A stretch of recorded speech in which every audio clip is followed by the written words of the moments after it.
Going on? I hope you guys are having a wonderful day. Welcome to drboycetv.com, the home for intelligent black people. My name is Dr. Boyce Watkins, and we are here talking about the Hollywood writer's strike. In case you guys don't know, Hollywood appears to be dying, maybe dead. I don't know if it's going to happen or not. I don't know if it's actually dead, but it's pretty bad. And there are some new developments that I want to talk to you guys about. I also want to talk about just that business of entertainment and how black people can actually benefit from what's kind of happening here.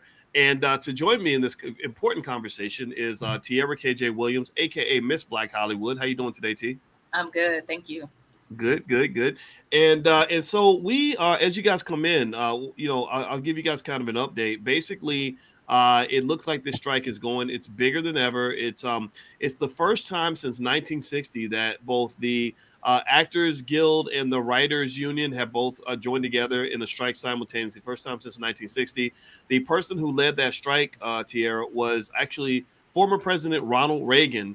And Mm, it says here on Al Jazeera that Hollywood actors and writers will join forces on the picket line from Friday after studios failed to reach a deal this week with the Screen Actors Guild, the American Federation of Television and Radio Show Artists, AFTRA. It is the first time the two unions have been on strike simultaneously since 1960. I mentioned that. Among their 160,000 strong ranks are many of the world's biggest stars, Hollywood A-listers, mostly white people that they're mentioning here, but there's some black ones too, of course. Tom Cruise, Angelina Jolie, Johnny Depp, etc. Why are they striking? I'm going to read to you guys why the strike is happening.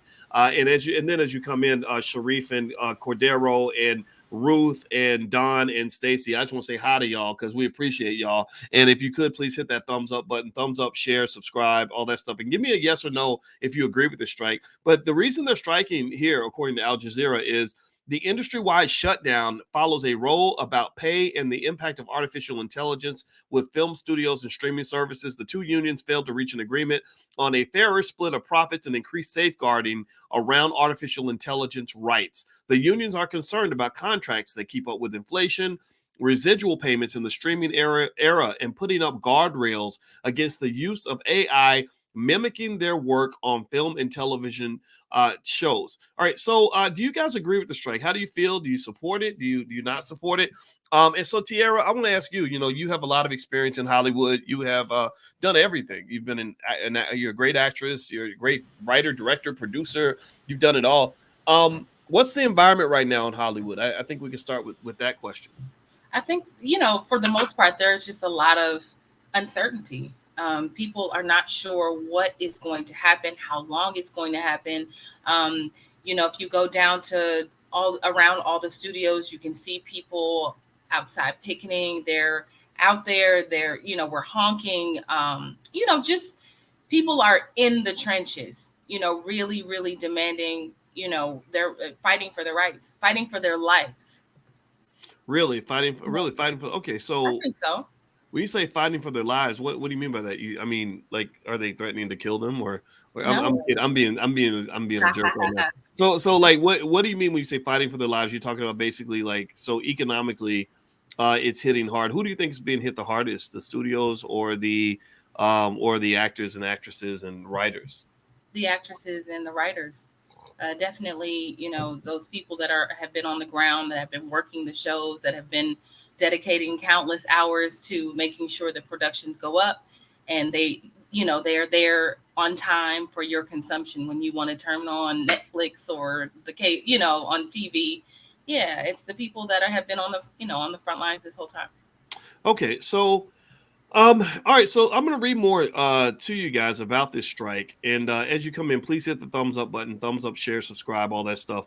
We're building independent black owned media because unlike Tierra, I can't tolerate Hollywood and the racism and the mistreatment of black folks. I just personally, never had much love for what they do out there in terms of how they deal with our people as well as how they represent our people. And so who knows, maybe a reset button could be beneficial long term, but we don't know. But then again, you're right. There is some collateral damage, which is incredibly unfair. So here's what they also say in Al Jazeera. They said there will be some big stars on the picket lines. The strike is not about bringing more money to people who already have millions. So they're kind of making the argument that the executives are already making a lot of money. I think I saw a sign where they were putting up the amount of money that all the top CEOs have made in the last 5 years in terms of compensation. And so it's almost becoming like a class war, I guess. They're trying to make this sort of a rich versus poor sort of thing. But a lot of these, a lot of Hollywood directors and writers and producers make good money too, right? Aren't there quite a few that, some of the actors and actresses? I mean, don't they have big contracts as well? I mean, what makes it criminal for the executives to have made money, by taking risks that maybe some other people aren't taking? Because remember, somebody had to create these studios, somebody had to start these businesses, somebody has to, when Paramount lost $1 billion, they couldn't go and say, well, we want you to give us our $1 billion back. So why can't we sort of consider that? Why does it have to just sort of be under the assumption that the studios and the executives are doing fine, and it's the writers and the producers and directors that are struggling? I mean, what are your thoughts on that? Yeah, because they are, right? Because on average, an actor works an average of maybe twice to 3 times every 5 years, depending on where you are. Like, so there's Jamie Foxx and Viola Davis and the working actors that have built lives around their craft, and which still don't make what they deserve. They don't make as much as their white counterparts. But then you have people, like, who are just out here pursuing careers, who are doing commercials, who are, background actors, who are having guest spots and guest stars here and there. Writers who are just working on shows, and maybe they just have 10 episodes. Like, those things are so far and few sometimes that they need safeguards. They need rails to protect them, just so they can actually make a living. When I say that an actor works an average of like 3 or 4 times, maybe in a 5-year span, I mean, that is if you are lucky. You know what I mean? So it's not, and then that day rate was maybe $1,500, maybe it was $2,000, but your next check probably won't come for another year and a half, especially if you're not a working actor. I mean, the game is different. We talked about it a few weeks ago, Gabby having anxiety, financial anxiety. Well, that's why, because this is not a bit, either you're working or you are not. You are working, you got to figure it out. Like, you have to figure it out. Either you're making those opportunities for yourself, or you're asking someone for a job. And if you're asking for someone for a job, you got to fight, thousands of other actresses just for that one role. So, it's not, in those rates, like I said, those rates might, for the bigger stars, yes, you might get 10 million, 10 million a movie, but for those everyday actors that are just flooding the TV with commercials and all the other things, I mean, they're getting day rates or or weekly rates, or, guest star rates, or whatever it is. So. Okay, well, you know what? So what I want to do for everybody that's in here is I want to quickly go through and talk about how Hollywood makes money. It's really interesting. If you look it up, there's a lot of information out there about where the money comes from, where the money goes, and I think it's important for our people to understand this, because for all the people that want to be a part of Hollywood, which was created by other people, I think we need a Black Hollywood. Give me a yes in the chat if you think that we should have a Black Hollywood. If we deserve to have the same thing the white folks got, give me a yes in the chat if you think that we can do just as good of a job or better. Give me a yes in the chat if you think that building our own, this might be a great time for us to also focus on building our own. I'm gonna tell you, everybody talks about Netflix, but I'll tell you, I know a young Black woman who runs a platform called Kweli TV, Kweli TV. And I met her. It's crazy. She happened to be a cousin of another Black woman who runs a business, who plans our events for us. And I just happened to randomly be introduced to her, and we put some of our films on Kweli TV. It operates, it's a great app. It's Kweli. Somebody type Kweli in the chat so we can go, get this sister some subscribers. And she does an amazing revenue split with her filmmakers. We really got some checks off of that. Like, she was really sending us some money, that was like, oh, okay, this is all right. And what was we put Resurrecting Black Wall Street on there. I think we put our other film, The Black Love Blueprint, on there. And I don't know if we distributed Democracy, a Black American Horror Story, on there, but we've been making movies for a while. And I just kind of think that, one thing that we have to consider as Black people, as we develop our own platforms and our own films and everything else, is we're not white. I think that you and I were talking not too long ago, and you were talking about how a lot of Black folks in Hollywood, they're pursuing the bag. They're going for the biggest bag. And Mr. White Man, he's usually got the biggest bag. And it's kind of unfair for our people because we don't have the white man's money. And it just seems to me like sometimes that we sort of look past the debauchery of other communities, right? We look past the fact that the Hollywood culture has so many things attached to it that are so undesirable, everything from the trafficking to the drugs and this craziness, right?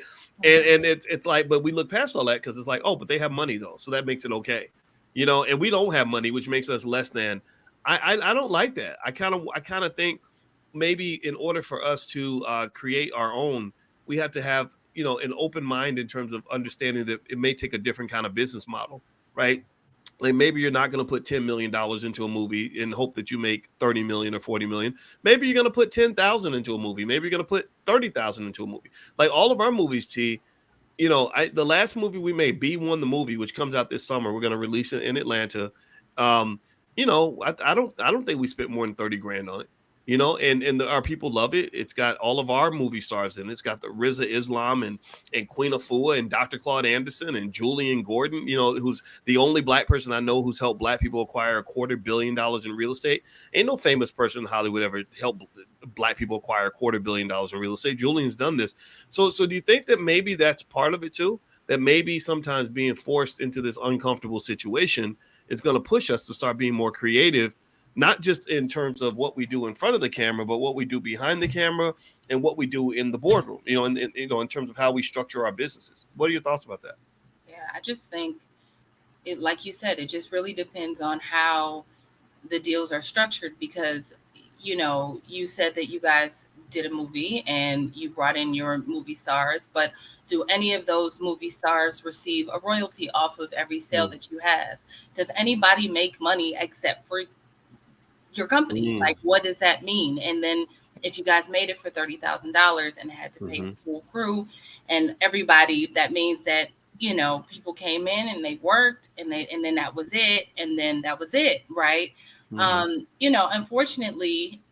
Unfortunately, it just really it just doesn't allow for um I guess what's so enticing about working in Hollywood is the idea of royalties, is the idea about really securing, working enough and then securing a deal that you may be able to make movies and, get a $200 million contract and be like, okay, I'm good. I can just now make movies and, and create a narrative that's good for the Black community. So it's like being able to go mm, somewhere and get a bag. And not that the bag is everything, but a lot of things, I remember having a conversation with somebody that worked closely with Oprah.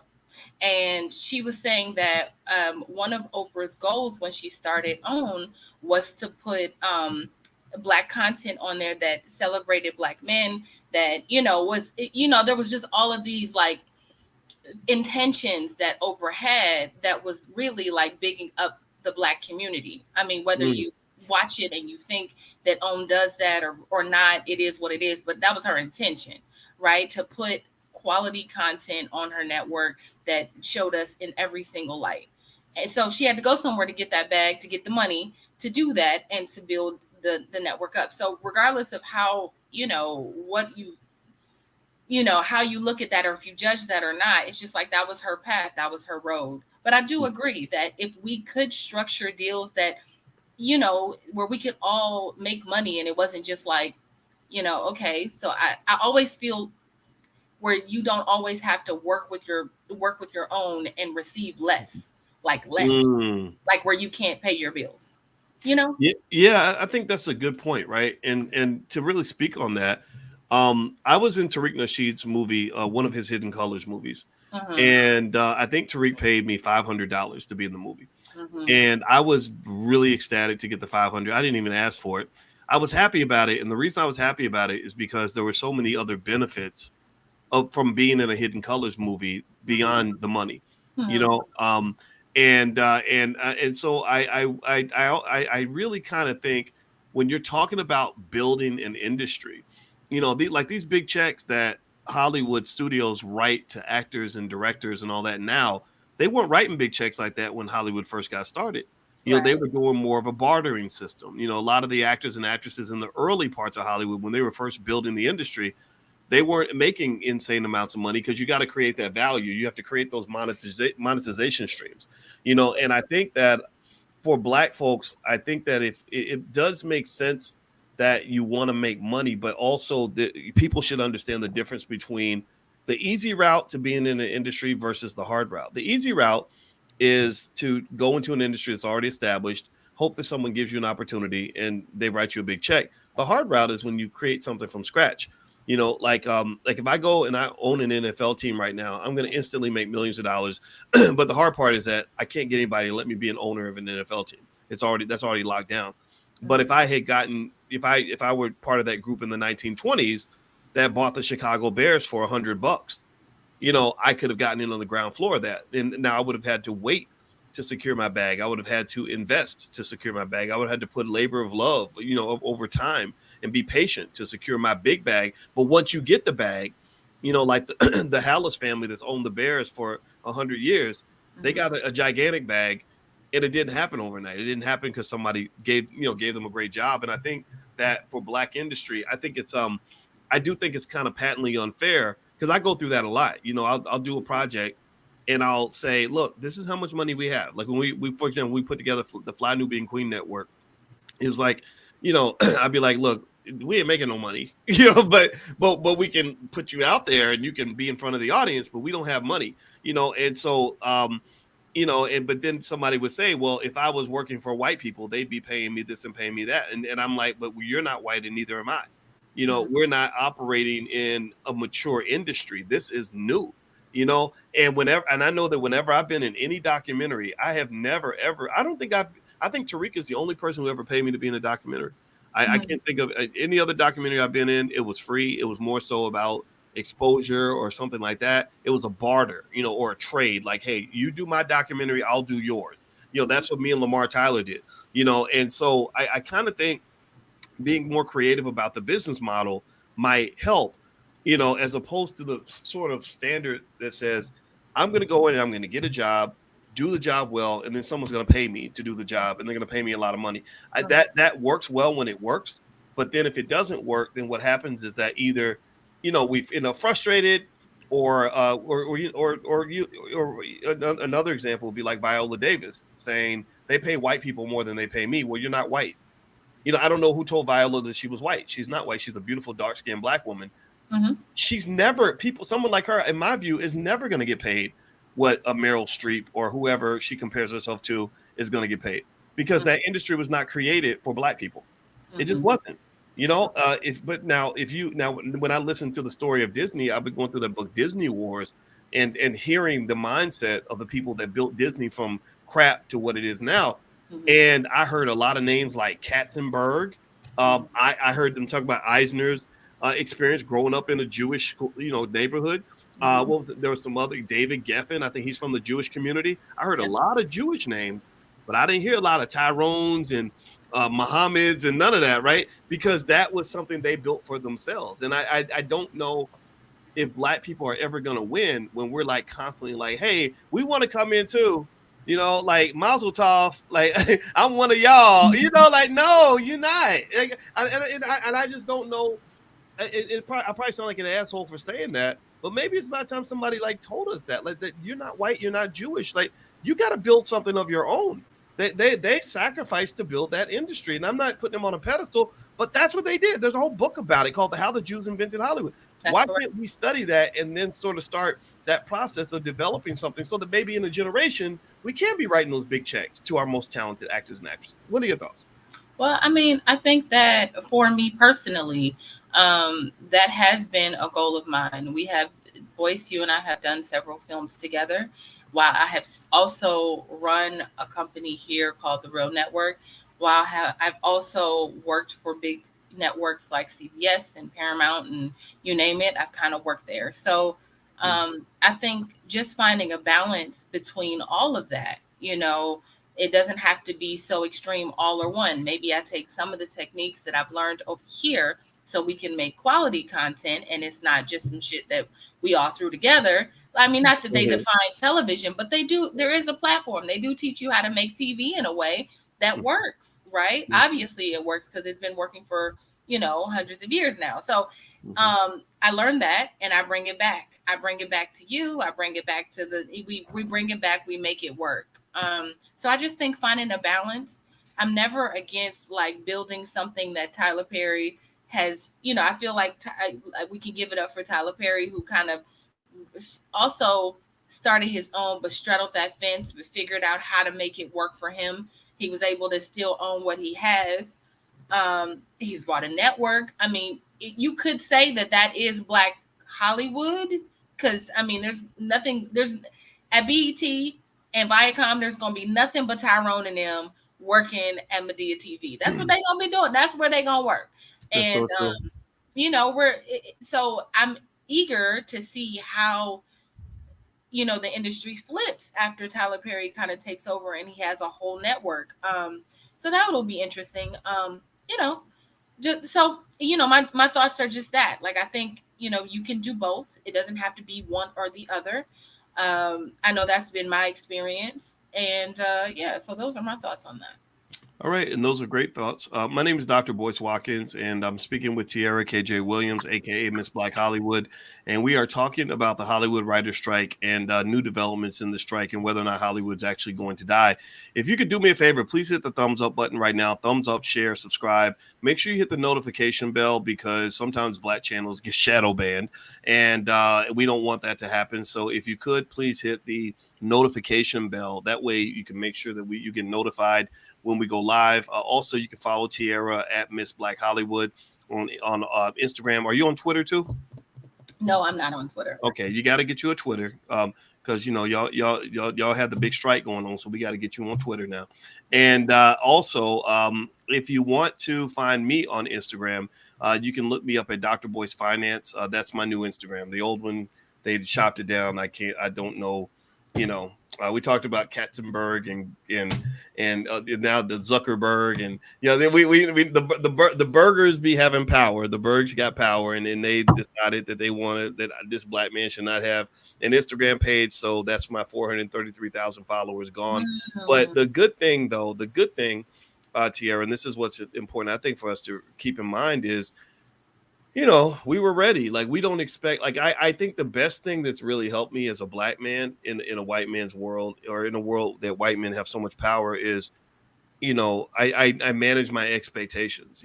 I think that I'm not as frustrated by racism, because I just kind of don't expect them to understand me the way you might understand me, or the way other people like me might understand me. Right. So I kind of, understand why, like, I'm reading Dr. Claude Anderson's book.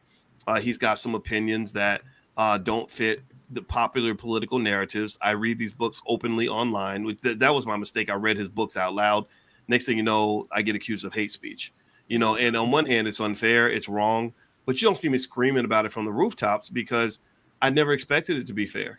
I believe that the person who has the power, it makes the rules. So I kind of feel like with Hollywood, one thing that maybe we should think about is that when you have these opportunities or these situations where shit shuts down like this, that's really, like, that could be God's way of telling you, like, okay, it's time for you to go do something different, like find a new skill. So I almost wonder if writers and directors and actors are going to come out of this stronger. Hopefully it'll end tomorrow, right? But I think that something about it's like for example, the reason I have a big platform and the reason I have so many platforms was because I got banned from CNN and Fox at the same time back in 2008 when Obama got elected. They banned me, and I was like, damn, wow, I was going on TV every other day. Now none of that's happening because they just decided to blackball me, because I said something about Bill O'Reilly on Fox and it got out of hand. And but what that did was that pushed me to go and realize, okay, I got to create something of my own. So that's when I started writing for AOL Black Voices. I wrote for them for free. I could be screaming, y'all exploited me. Y'all mistreated me. Y'all did me dirty. Y'all didn't pay me. No, you know what I said? I said, thank you. I said, thank you for giving me the opportunity to use your platform to build my own platform. Yeah. And that's what I did. That's when I started getting my subscribers. I picked up some new skills. So I almost wonder if this is just going to be something that's just going to help actors and actresses sort of figure out other ways to survive besides leaning on these studios.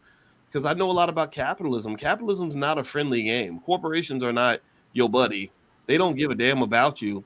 So what do you think? I mean, what do you think that people are learning about corporate America sort of going through this strike? Mm. Well, I think being in the industry, no one is used to working consistently. So you always kind of have to have something in your back pocket. You have to be innovative. You have to hustle. This is a very entrepreneurial city. Los Angeles is very entrepreneurial. People are running around, running dog businesses, all kind of things. They have all kind of multi hyphenate, you know. So they are multi hyphenate. So I think for most of us, we know how to get it, how to figure it out. Creatively, I've heard a lot of people just saying that they are going to figure out ways to just still maintain their creativity. Because for a lot of us, it's about working. A lot of us is about working, not necessarily making money, but being artists.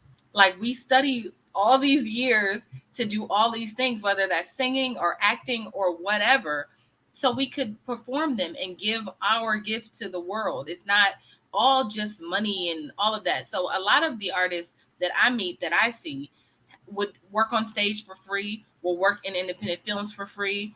You remember when you came to Hollywood and we had our, the Real Network, people came out and did whatever sketches we needed them to do for you because you had a name for free. Like people just want to be part of something great. So I think creatively, creatives are going to keep creating, right? In Mm-hmm. terms of making money, hopefully we all are challenged to think of, ways to make this work. Maybe rely on each other a little bit more rather than, because we really hold the power. We are the business. We are the talent. We are the creators. So hopefully we understand that we can come together and go against the powers that be and really just, like you said, start something else. Maybe. Yeah, yeah, and I think that they can. I think that what they're probably going to learn is like, oh, not learn. I don't want to sound condescending because I'm not intending to be that way. I think they're gonna kind of get a whiff of the other shoe, like putting the shoe on the other foot. I think that there's like kind of this idea that like, yeah, we can get together and we're gonna do something where everybody shares in the profits and this, that, and the other, and that's all great. Like if it works and it makes money, that is okay as long as you don't let greed in the building, right? When greed comes in, then you have a problem. But what if you start losing lots of money? What if you create something and there's a lot of money lost, and and now it's time to pay the piper. Like you've got to deal with like, okay, how do I raise some money to do XYZ? How do I finish paying such and such? And what tends to occur is that I don't think the executives understand the position of the creatives, and I don't think the creatives understand the stress on the executives either, right? I don't think they understand each other, right? Because I know that I've been in the shoes of being the worker, and I remember situations where I was like, no, I'm not getting paid enough. Look at how hard I work. You guys are doing me dirty. Y'all are exploiting me. But then I got in the position of being the boss, Mm-hmm. and I learned that even when you're doing your best to get everybody everything, you're literally putting other people in front of yourself. That's correct. You still end up becoming the devil if things don't work out. I can still think of when I made that crazy mistake of hiring Yvette Carnell to work with me on some stuff with my platform, and I helped her build her blog and everything, and Mm-hmm. gave her whatever money we could because we didn't have a lot of money. Mm-hmm. And sometimes I would give her money and not even give myself anything. I would make nothing. She would get paid because I'd be like, well, this is what I agreed to pay, so I'm gonna give it to you. Yep. And yet she still shaped the narrative as almost like a labor strife thing, like where he didn't look at all he did was pay me this much, and I can't pay my bills with that much money. And I was like, but we were both blogging, and I never got paid to do any videos with you. I never got paid to do anything. Like you got money, and you asked me, like I had a brand. You asked me to work with me, right? So, and I never didn't pay you what I agreed to pay you. So it was kind of like one of those things where I was like, wait a minute, how did I become the bad guy? Oh, I get it. I'm perceived as the boss. Yeah. And when you're frustrated, you tend to want to look at the boss and say he did it or she did it. And the reality is that I wish everybody could know that experience of, what it feels like to be the boss, where literally if everything falls apart and and you're short, you made this much money but you owe this much money to the people working for you, you got to go find that money. That is a lot of pressure. It's And so stressful. but so I look forward to, but I really think though overall, like finding some way to be an independent creator is probably a better route than depending on capitalism, because capitalism is a dirty game. And you're right, these executives and these studios don't care. What they care about is the shareholders. That's who they're taking care of. And the Yeah. shareholders are telling them, just use more AI. That way you don't have to hire more people. Yeah. Amazon, people don't know this. Amazon's hiring 1,000 robots a day. They Yeah. trying to get rid of human beings. They're like, we don't want nobody calling us the devil or whatever. Like, we just gonna get some robots. Robots will work all day and all night, won't cost a whole lot of money, and they're not gonna complain that we mistreated them, even though we might have paid them, or like you run into maybe a scenario with human beings where you might have literally paid somebody $80,000 and they're like, I should have got 100. So screw you, you stole from me. And Yeah. it's tough. It's really tough. So what do you think? I mean, I know you run the Real Network. Yeah. What are you gonna do with the Real? Are you still able to make productions and stuff with the Real Network, even though the unions have shut down? Like, like, are there more like non-union actors in LA than there are union? Or what? Yes. Yes, there definitely are more non-union actors and creators and producers. Yeah, you can do things. You can do things outside of the union. Um, you can do things outside of the union. You can still create, right? It just depends. If you're trying to do something through SAG and trying to do, go through all the unions and hire union workers, they probably won't be able to hire anybody that is affiliated with the union. But you can get your friends and you can hire actors that don't have that hanging over them, and y'all can make projects. um, in terms of what I'm going to do, it's funny because I think I told you this before.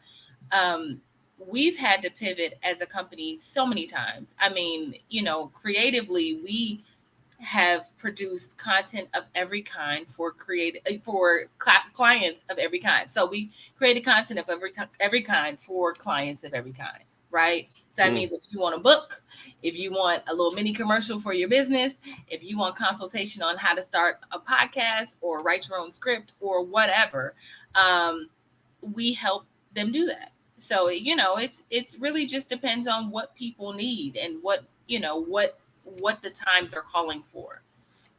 Yeah. Well, by the way, everybody, I'm talking to Tiara KJ Williams, aka Miss Black Hollywood.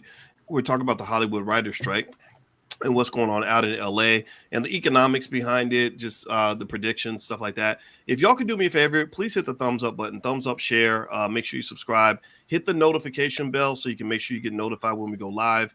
I think my channel might be shadow banned, so it's important to hit the notification bell if you want to be notified.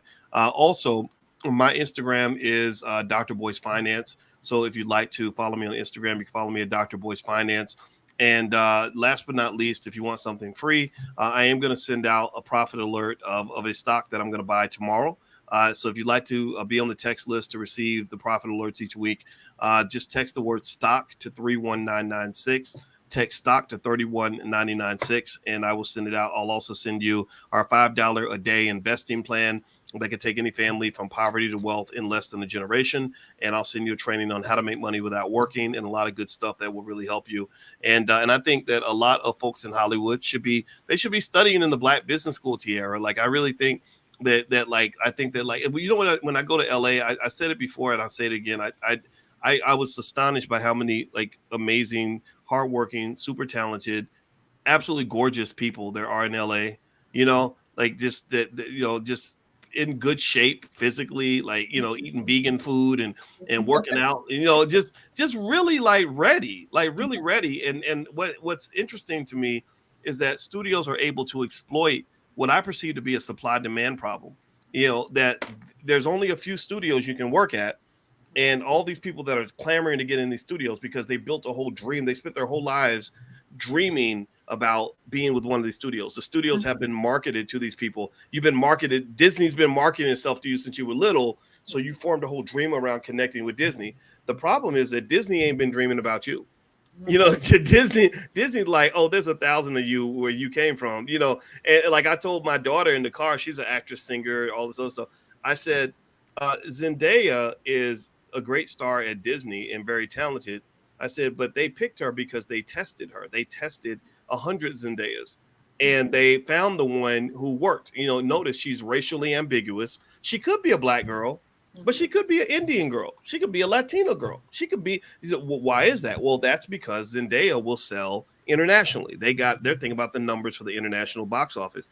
So you know, so I think it's absolutely imperative. I think during this time that everybody with that kind of talent for acting, directing, writing, producing, really sit down and brainstorm on all the things that you can do that can help you make your money, right? So it doesn't mean you give up on your dream, right? It doesn't mean that you have to say, I'd never want to be with a Hollywood studio. I don't want to be the next Zendaya or whatever it is, or Angela Bassett or whatever.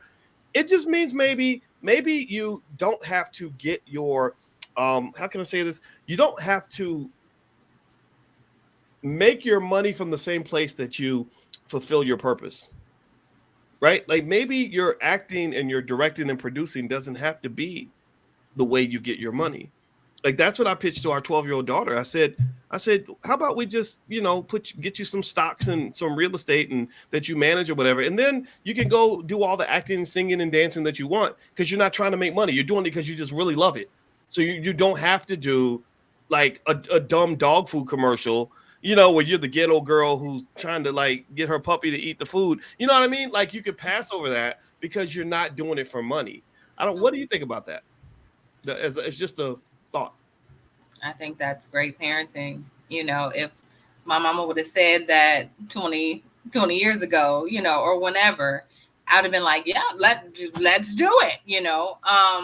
But I think that's the gift of, you know, having great parents and great Black parents that can see everything, see the dream in the way that you saw it. Because I don't think anyone in my family has pursued, although I have a lot of entrepreneurs in my family, I'm the first one and the only one pursuing a career like this. So it's just a very different path for me. You know, it's a very different path and I've embraced it. But yeah, I agree. I don't think that's such a bad idea. You know, build a business outside of Hollywood so that you always have some consistent revenue coming in and you pursue what you want. I think that's a great idea. Yeah. So here's what I'm gonna do for everybody, right? Um, I'm gonna be your daddy for a minute, and I'm gonna be your kid's daddy for a minute. And so, but I ain't trying to sleep with all of y'all. I got a wife, but for 1 minute, you know, like what the advice I give my daughter, I can give that to all of you. Why? Well, because of the power of media. We can, you know, scale, right? And so the conversations I have with her, I share them publicly because I agree with what you said. Right? I would imagine most Black people don't have a father who has a PhD in finance, who's been obsessing over Black wealth and business for the last 30 years, right? So Yeah. that's a gift, that's a blessing, that's a privilege, and we know these things, right? So my goal would be to see like, okay, maybe if you would allow me, like I want to share that privilege with everybody. All of y'all up in here, give me a yes if you follow what I'm saying. Give me a yes if you understand where I'm coming from. All of y'all up in here have access to my mind. Like I'm here every day, you Hmm. know, and you can pick my brain every day. And that's what I really think has to happen. I think that it's like it's really dangerous when you go in and you pick something you love and you say, this is how I have to make my money. You know, like I have to make my money doing the thing I love, right? And I think what we forget is that you could have something where you make your money doing the thing you don't love, and then you also have the freedom at that point. You buy your freedom, which allows you to really do the thing that you do love and do it in a way that is fulfilling and ethical and doesn't put you in a position of desperation. Like that's the concern I have with our 12-year-old is like I just don't want you in any desperate scenarios where you know you got roaches crawling across the floor and you dealing with creepy crazy men. And because I'm telling you, men are funny. I mean, I think I guess it's life, right? Women go around chasing these guys that got money, And some of these dudes, they know their power and they will exploit the hell out of you. Like they'll have you up in here, doing cartwheels and jumping jacks butt naked with a beer bottle on your head, like just to get that $500 to pay the rent, and in fact, you and I both know, that we saw that lady that talked about sleeping with the old dude so she can get a laptop. We're not gonna say her name, but she knows who she is if she sees this.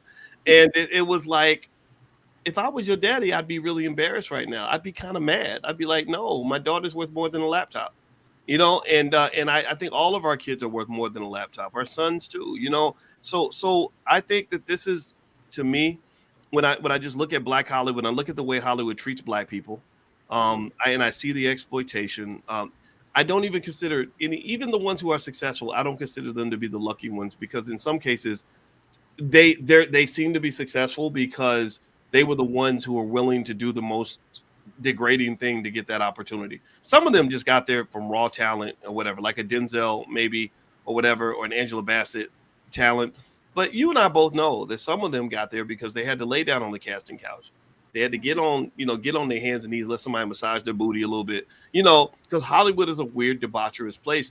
And when you get to the point where you're like worshiping and begging debaucherous people to give you something that you can't live without, that's a deal with the devil if I ever saw one.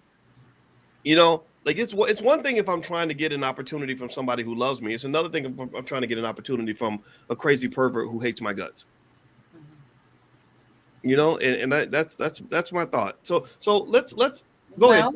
I was just about to say, my answer to that is, when I first moved to Hollywood, my only goal was to act and sing. That was it. Those are two things.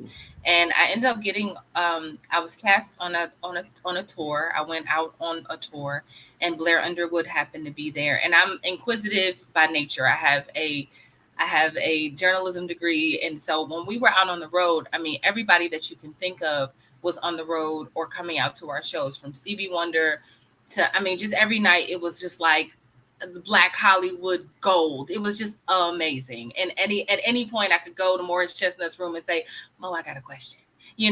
Miss Elliott English, I got a question. It was just like the best experience of my life, really. Avant, I got a question, about singing, about whatever. And so one of the Blair Underwood was on the road with us for a little while. And I asked him how to have longevity in this business. And he said, learn how to do everything. Don't just act and sing. Learn how to direct and produce and all the write and all the things that I've went and learned to do.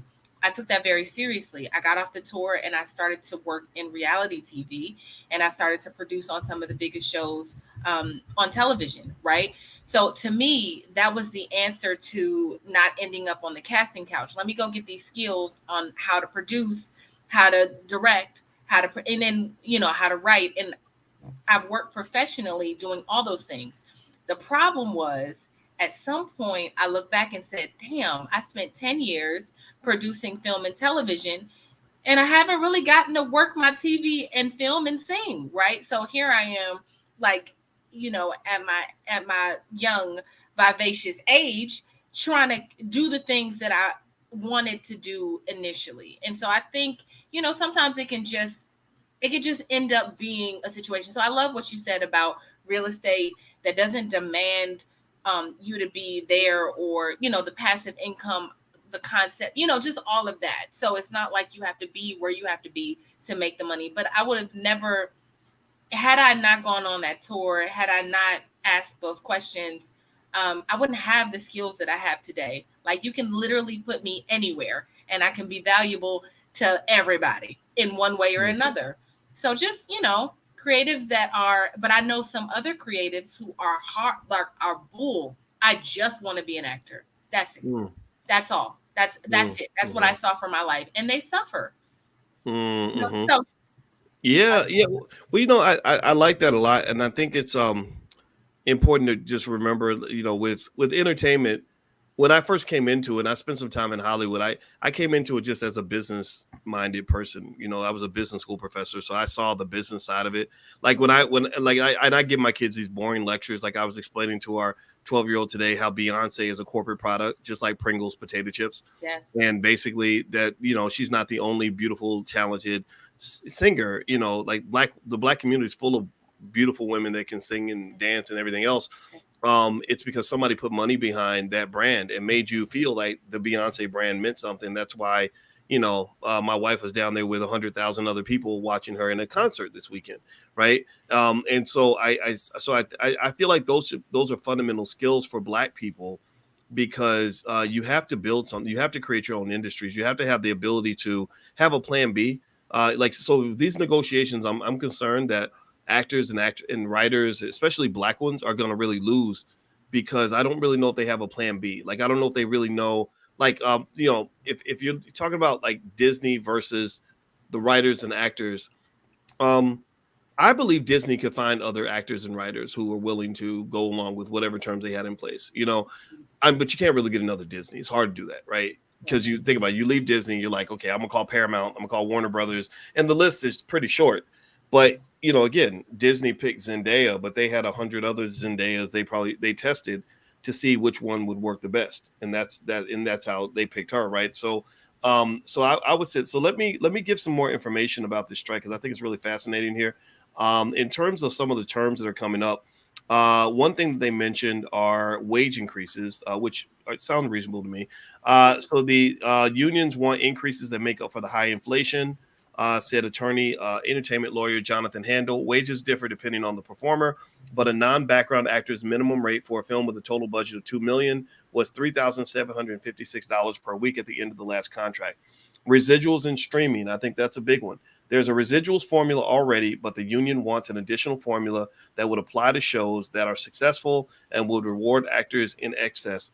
And I think that's important, because that makes me think about what the streaming industry did to music at first, right?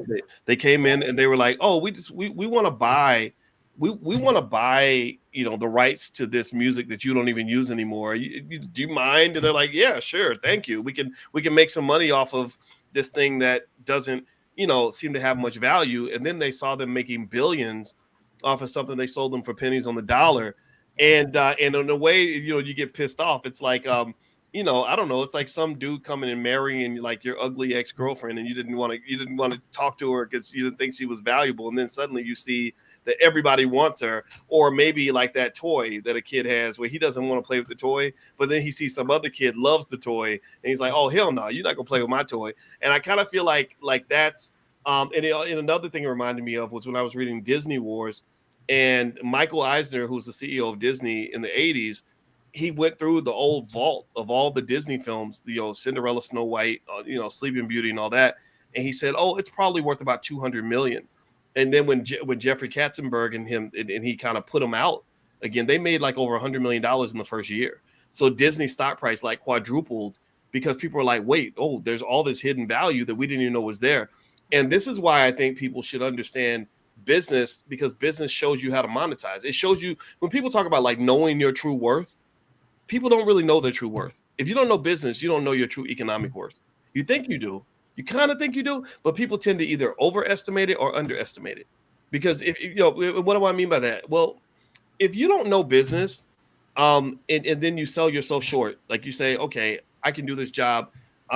Steve Jobs, for example. Steve Jobs hired that big chubby guy, Woj, to or somebody to do his like circuit boards, and this guy would do these boards, for like, I don't know, $50, and then Jobs would go sell them for $500, right? Mm-hmm. So he clearly didn't know his worth. He was selling himself short. He eventually got compensated for it, but he could have easily got frozen out. And the other extreme, though, is when people are like, "No, I know my worth. I saw how much money y'all made from the work I did, and so I should be getting paid this much."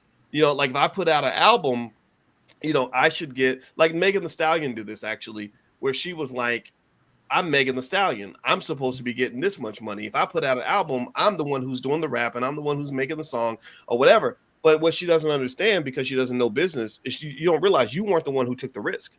Yeah. You weren't the one who put, $250,000 marketing an unknown artist. And if you had flopped, you wouldn't have paid them that money back. They took a chance on you. Now they're eating good because they invested in you when nobody else would. Right. Because if you really could have got that big bag on your own, you would have done it, but you didn't. You signed that deal because you had nobody that was willing to put that kind of money behind you, right? So I wish people would know business so that you could really know your worth, right? So knowing my worth might mean that I say, gosh, I'm doing this great thing for the studio. They're making a ton of money off me. I'm going to go to another place and use these skills in a way where I get a compensation package that is more consistent with what I know the long-term economic value is, while still assessing the challenges and the risks that come with going directly to the consumer or whatever. Because that's what happens. You work for a company, you make a product for them. They take that product, they got to spend millions to market that damn thing. They got to go find the customers. They got to take the risk, because if the shit goes bad, you're not going and pulling them out of bankruptcy. And then when they succeed at it, there's going to be money that gets made. And if you want to go do that, you can. Like, there's nothing ever saying that you can't quit your job right now and go create a competing business and go straight to the customer. But why do we not do that? Because the shit's hard. It's hard as hell. It's hard as hell. Yeah, and I don't think we acknowledge that, because again, we don't understand the business. So I've seen those, either one of those two extremes. Either people are too, because I've had negotiations. I remember negotiating with a guy one time where I invited him to be in a documentary we had. Again, it was low budget. We wasn't gonna make no money off this thing. And he's like, "You're gonna make millions from my image and my name and I'm like, dude, don't nobody even know who you are. You have no brand. Like, I'm inviting you to participate, to be nice, because I've got a brand. I'm Dr. Boyce Watkins. It cost me millions of dollars to become that guy. People think I just got lucky and people just discovered me. No, every nickel I made, I reinvested. Like, every nickel I made, I reinvest 4 cents of that nickel. I had to pay to build, a platform, right? And people don't get that, right? So I was like, I have a brand, I can negotiate certain stuff, but you can't, because nobody knows who you are. You're where I was in the very beginning. And when I was in the beginning, I would pay money to go give a speech. I would literally lose money go giving a speech just so people could see me speaking. And so the negotiation was just so stupid, because I'm like, who's making all these millions off your unknown ass? Like, people get a little delusional. They really do. They really, really do. Yeah, the ego. I don't think any of us should have too much ego. I think that it's like, I mean, fine. And here's the reality of it, T. Like, if you're negotiating with somebody and you're like, oh, they ain't gonna pay me my worth. They're not paying me what I'm worth. Okay, really? Okay, cool. Well, in economics, we have this rule, this belief, this rule that says if you're really worth that, then you should be able to find somebody who will give that to you. If you can't find nobody who can give that to you, then that ain't what you're worth. That's it. Like, literally, when they say the price of homes, give me a yes, y'all, if y'all get what I'm saying. I know I'm talking a lot. I don't mean to talk so much, but it's spurring a lot of thought here. And I hope this is helping you to understand the finances behind this stuff. But literally, when they talk about stock prices going down, what does that mean? They're not guessing what the price is. They're looking at the market and looking at what people actually paid. And so they find the person willing to bid the most, and they say, oh, the price of Apple stock went down because the most anybody will pay for it is $112 or whatever. They didn't just make it up, but that's what happens. People will make it up. They'll be like, I'm really worth $100,000 and you only paying me $70,000. Well, if you're really worth $100,000, then what you do in your negotiation is you go find somebody that offers you $100,000, and you get that contract and you put that shit on your boss's desk. And then that's the proof is in the potato salad. That's the proof. And the same thing is true in a relationship. Like, if you're like, do you know how many women would want a man like me? Right. You should only say it one time, right? Because if you keep repeating it and you don't act on it, then nobody's going to believe you. So what you do is you go out and you find a woman that wants you, and then you come back and say, oh, I think I found a better option. So I got to decide if I'm going to stay with you or not. I bet she'll start acting right after that. Same thing, ladies. Ladies, y'all do that. Y'all talk all day about where you could be and who should appreciate you and all that. No, if you really want to negotiate with a man, just, let him know that you've let other men know that you might be available, and watch his behavior shift immediately. But if all you're doing is talking, you'll get no respect. T, I'll let you take it from here. I've said a lot, please. I don't even know what to say. What is there a question? There is no question. I just started talking 30 minutes ago. I don't know. What am I responding to? Well, you know what? Since I've said a lot, how about this? How about I ask everybody, could you please hit the thumbs up button and make sure you subscribe and share, hit the notification bell, and let us know you can hear us okay. Let us know, shout out your city and stuff like that. And also, I want to give everybody Tiara's Instagram. It's Miss Black Hollywood, so you can find her at Miss Black Hollywood. Also, this podcast is on Spotify, so you can look up Boyce Watkins on Spotify if you want to listen to the podcast. And my new Instagram, a lot of y'all been looking for me on the gram. My gram has disappeared. I've mentioned that to you guys. So I have a new gram, and you can look me up at Dr. Boyce Finance. So the good thing is you won't have a lot of competition. You can inbox me and stuff. I'll probably see it now because it's a little bit smaller, but it doesn't matter. People are already finding it, and it's growing already. So feel free to go and check it out. All right, so here's what I'm gonna read a little bit more about the terms of the negotiation, the negotiating terms. So we talked about wage increases. So they're asking for more money in terms of wages.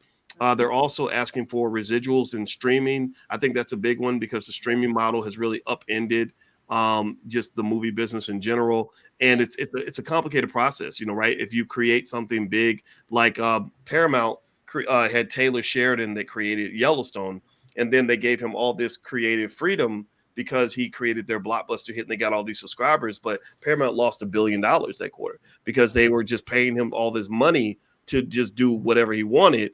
And that was just bad management. But anyway, but that's a new model. We'll still figure that out. AI use, that's a big one. They said actors, quote, the actors don't want to be displaced by technology and certainly not without being compensated for it, says Handel. I guess that's the name of the lawyer they were talking to. AI is currently being used for effects like de-aging an actor.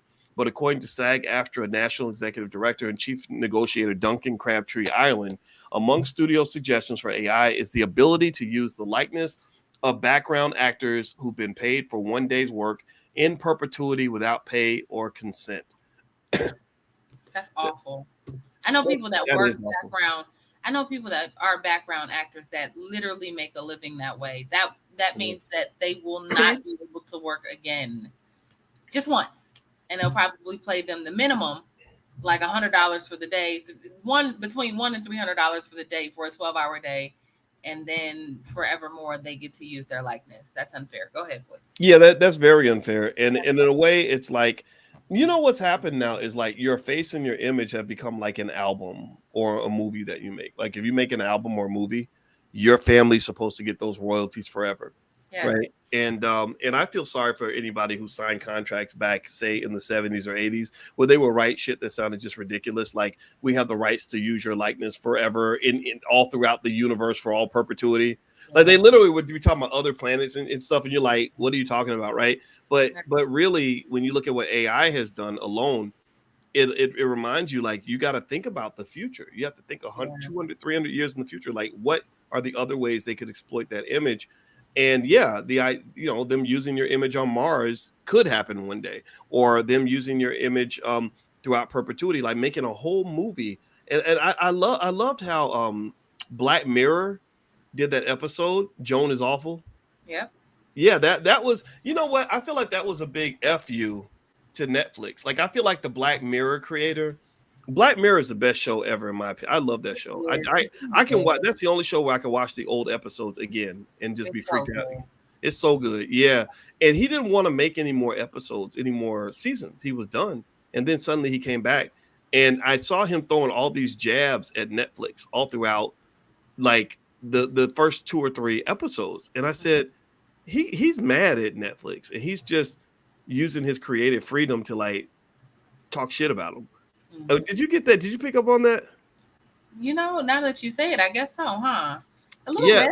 Yeah, but the company was called Streamberry. Yeah. And basically it was like Streamberry had just screwed over the actors. Like they and the actors and the people who were watching the content. Like there was a message. It was like those Keenan Ivory Wayans movies where they'd be like message. Like I feel like there was a big message where they were like, yeah, like you as the consumer, you sign on the dotted line and they get to use your image and your story.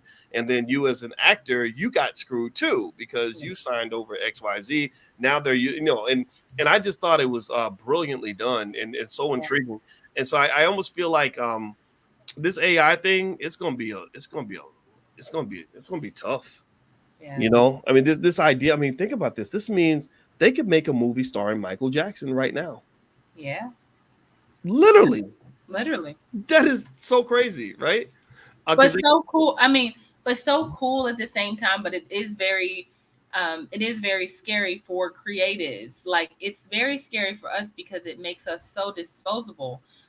In this industry where we literally, and I said fight for our lives earlier, because this is our livelihood. This is our lifeline, in a sense of not just money, but like what brings us fulfillment, what brings us joy, what brings, like giving our gifts back. That's our contribution, right? So you take that away from an artist and not allow them or give them a large platform to express themselves, and just tell them to go to Instagram Reels or TikTok Reels. It's kind of like sad, right? slap It's in the face. not It's consistent slap with in the the dream. face. Like, now I got to be on there. Like, what you're telling me is now I have to join reaction videos, and I gotta like mouth old movies to get my creative thoughts out. Like, that sounds really stupid. I don't want to do that. But Well, this is an interesting comment. Right now they get paid on a term called lift. If they copy your image as a background actor in a new commercial, you get paid again for the new commercial pensions and health benefits. Have you heard about that? I hadn't heard about it. I mean, I don't do background acting, but that's great. Thank you so much for sharing. What's her name? It's a long name, and I'm sorry I can't. Yeah. It's late at night, so forgive me because I don't want to mangle your name, but I want to put it on the screen so everybody can see it. So I want y'all to send Rashamela? Yeah, I'm gonna mess it up. I have to apologize, but yeah, yeah. So let me lay out a couple more things they have that they're negotiating over. It looks like they're negotiating over virtual auditions. Historically, actors would go to a physical location to audition. Yes. Now you tape your audition at home. Says Handel. This meant that actors have to take on the job of camera person and editor. Yes. They have to make sure there's someone to read opposite them and that there's an adequate space in their homes to record. People are finding themselves spending money to apply for jobs. Interesting. Okay. I think that's an important sticking point. What do you think? It's real, yes. I mean, it's really like a whole thing. Like, you have to have specific measurements. Like, it's a whole hassle to self-tape. Just speaking as an actress, like, it's a whole hassle, when before you were able to just go in a casting office, sign in, there's somebody that the casting director or the casting assistant is there to read with you.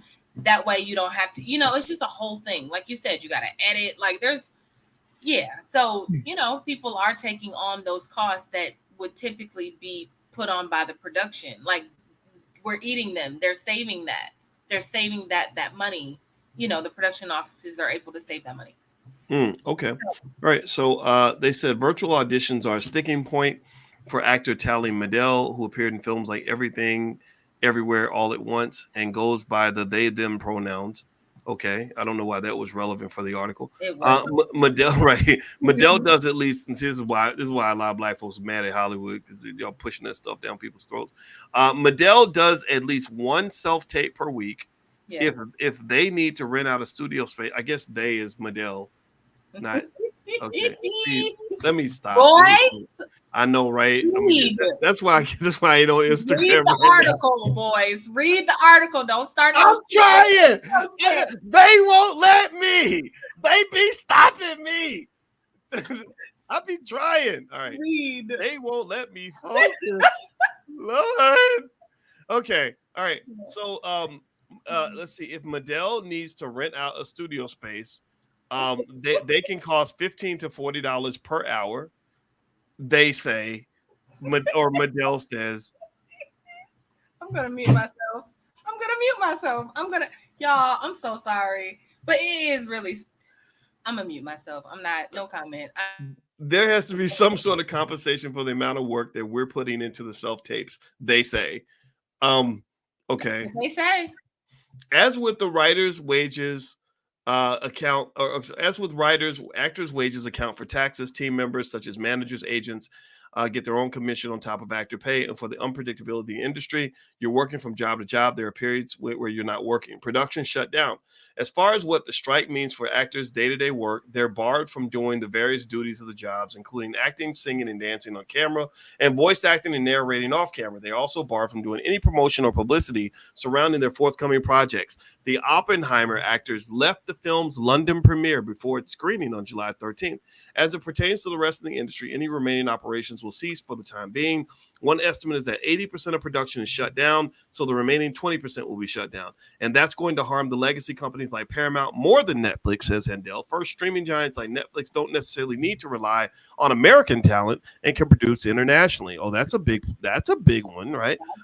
Second, with production halted, streamers' costs go down. But because of their subscription model, revenues remain the same.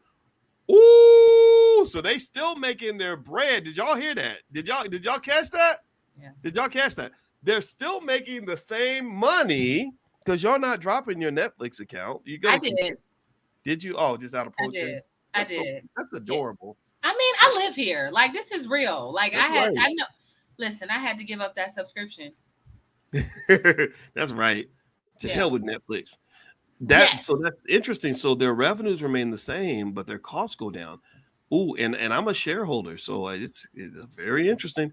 There's a lot of bitterness and mistrust for TV and film actors who've been striking since May 2nd. Having yet another critical union in their business join the fight adds leverage. SAG-AFTRA is 15 times the size of the Writers Guild, says Handel. And so that's going to bring a lot of heft, a lot of wins in the sale, and energy to picket lines. But that won't necessarily mean either strike ends anytime soon. There's a lot of bitterness and mistrust at this point, both in terms of the actors and the studio alliance, and also the writers and the studio alliance. In a statement to CNBC, AMPTP said the following, quote, "We are deeply disappointed that the SAG-AFTRA has decided to walk away from negotiations." So, okay, so this is the studios talking to the striking actors and writers. "This is the union's choice, not ours. In doing so, it has dismissed our offer of historic pay and residual increases, substantially higher caps on pension and health contributions, audition protections, shortened series option periods, a groundbreaking AI proposal that protects actors' digital likenesses, and more."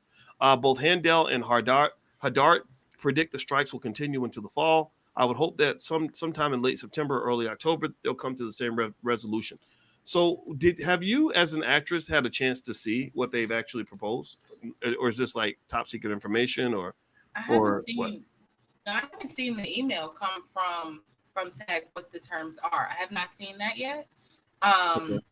But I will say that I think that not only should it be SAG and I think the music industry should join the fight. I think if every artist kind of stands up together, I think we could really make a difference. If everybody decided to just hold, if Beyonce stopped Beyonceing on tour right now and just stood in solidarity, and I'm not saying B should do it. I'm just saying, like, if she did, if the business across the board, the entertainment industry, including music, just shut down, I think it would make a huge difference, you know?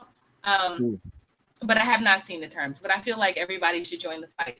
So we can just, because the thing about Hollywood is that it is all of the things that you said it is. But I feel like if there's a way that we can really like dismantle the structure, and it's kind of like slavery. It's like slavery. It's like what our country was built on. If we can dismantle kind of what the foundation of what America or what the industry was built on, I feel like we can build up a new industry. We can build up a new country. I kind of have that, like, I see that in the same way. Okay. But I think that everybody would have to join the fight.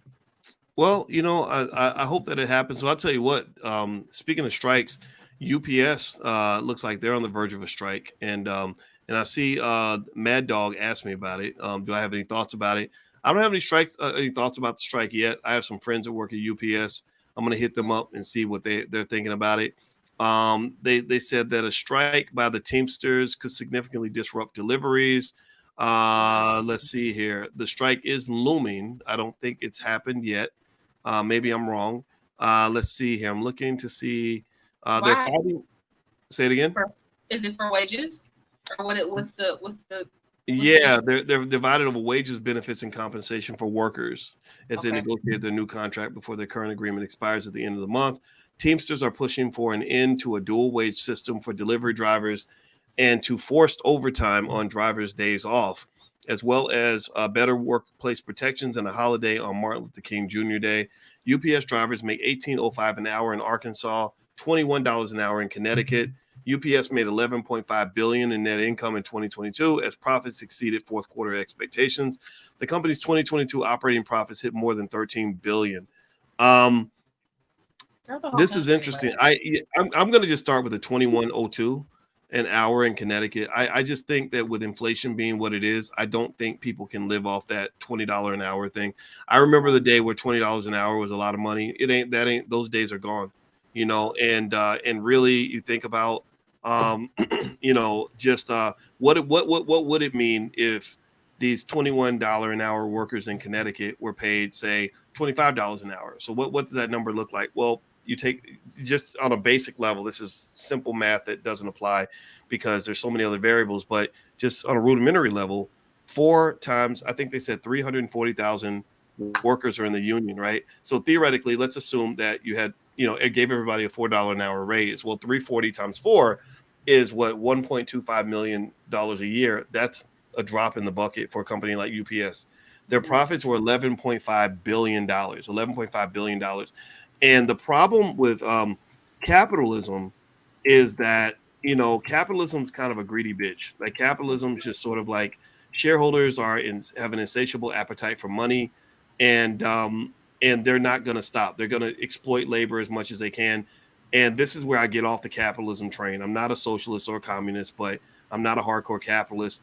And I'm just going to show you guys graphically what UPS stocks prices look like over the last 5 years. If you are a shareholder in UPS, you've done very well. You can see here, green is good. And to give you the numbers for those that are listening on Spotify, by the way, this podcast, you can't find it on Spotify. Just look up my name. You'll see that, in the last 5 years, UPS shareholders have made a 65% return on investment. That's quite solid. That's a decent amount of money. In the last year, they so far this year they've made about 6%. Not so great, not terrible. 3% of the last year.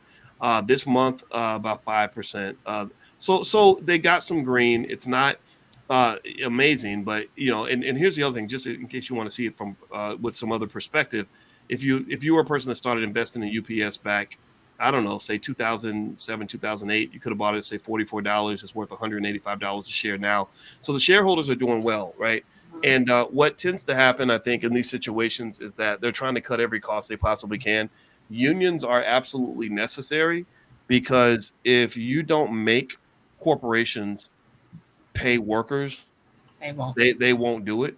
They won't. Because I think that there's a natural advantage that wealthier people just have in this country, and the only way workers can have the same power as those who control capital is if you band a lot of workers together and have them working together like that. And that's why unions are so important. And if you want to know why wages in America have dropped over the last 30 years, it's because they killed the unions. And this did not happen accidentally. This happened intentionally in the 1970s, literally 40, 50 years ago. They were figuring out, they were saying, how do we get rid of the unions? And that's what they did.